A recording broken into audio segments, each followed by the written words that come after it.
Welcome to the F-Bound Podcast. I'm your host, Shannon Schroeder, Executive Function Coach.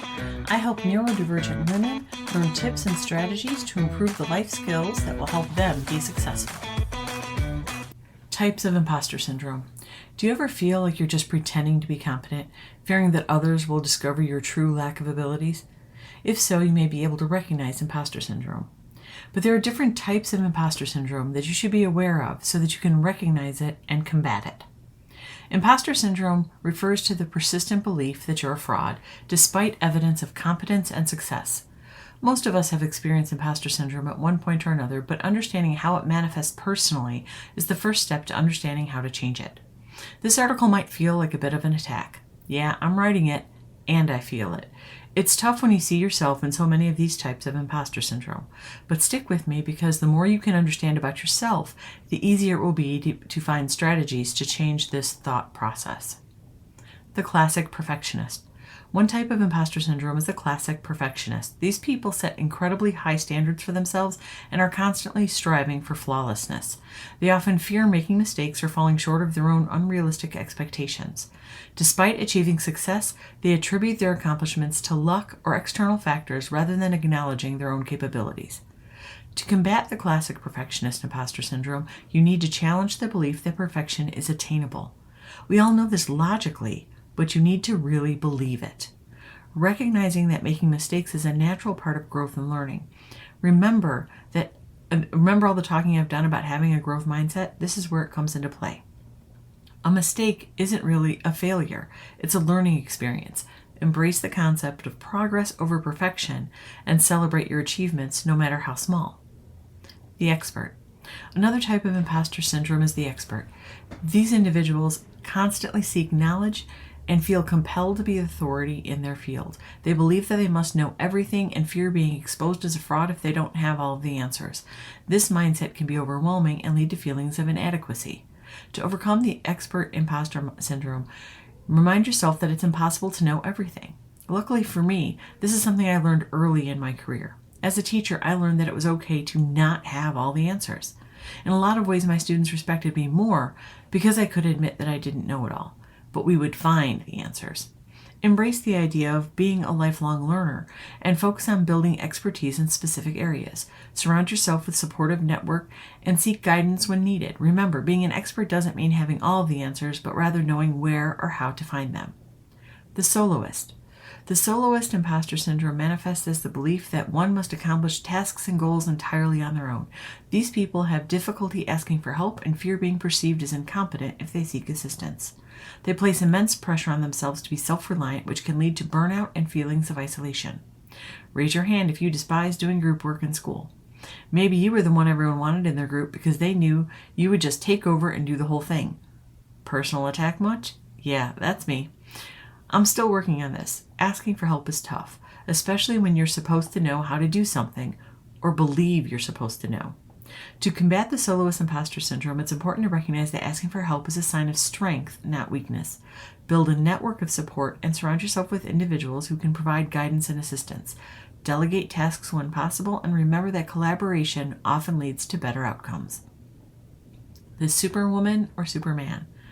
The superwoman-superman imposter syndrome is characterized by the belief that one must excel in every aspect of life. These individuals juggle multiple roles and responsibilities and feel immense pressure to succeed in all areas.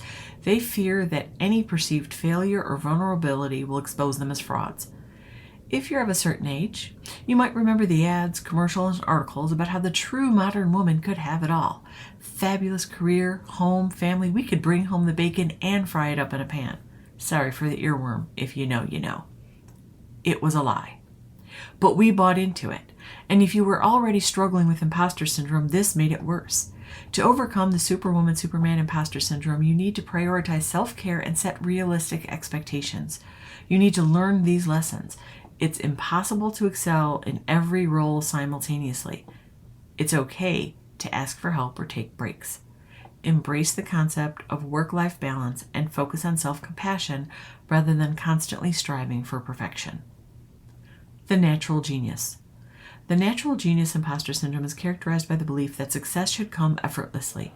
These individuals feel a constant need to prove their intelligence and abilities. They fear if they struggle or make mistakes, it means they are not truly talented or capable. One of the first things I learned in college in preparation for being a teacher is that there is no learning without struggle. Think about that. If it's all easy, you're not really learning. To combat the natural genius imposter syndrome, it's important to reframe your mindset around failure and struggle. Recognize that everyone faces challenges and setbacks, and they are opportunities for growth. Embrace a growth mindset and view mistakes as learning experiences. True talent is nurtured through hard work and perseverance. The comparison trap. One common thread among all types of imposter syndrome is the tendency to compare yourself to others. The comparison trap fuels feelings of inadequacy and reinforces the belief that you don't measure up to your peers. Social media and constant exposure to others' achievements can intensify these feelings. Looking around and thinking she can do it, so I should be able to as well, is the beginning. Using others for inspiration isn't the problem. It's how you view their accomplishments that is. You convince yourself that the task or accomplishment came easy to the other person and it should be easy for you. If it doesn't, then it must be because you're not good enough. To break free from the comparison trap, it's important to focus on your own journey and progress. There's a saying that goes, don't compare your beginning to someone else's middle.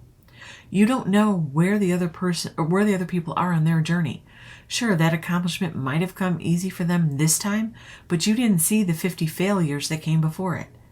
Remember that everyone has their own unique path and that success is subjective. Limit your exposure to social media if it triggers feelings of inadequacy and cultivate gratitude for your own accomplishments. Own your accomplishments no matter how small you think they are. Someone, like your kids, might be looking at you and finding their inspiration. How you judge yourself will impact how they see themselves. Imposter syndrome is a common experience that can undermine your confidence and hinder personal and professional growth. Learn to recognize when you're falling down the path of doubt and adjust your thought process. It'll take time, but you can overcome imposter syndrome. I hope you enjoyed this episode of the F-Bomb podcast. Thank you for listening. Remember to subscribe below and check out my show notes to learn more about my Facebook group, courses, and membership.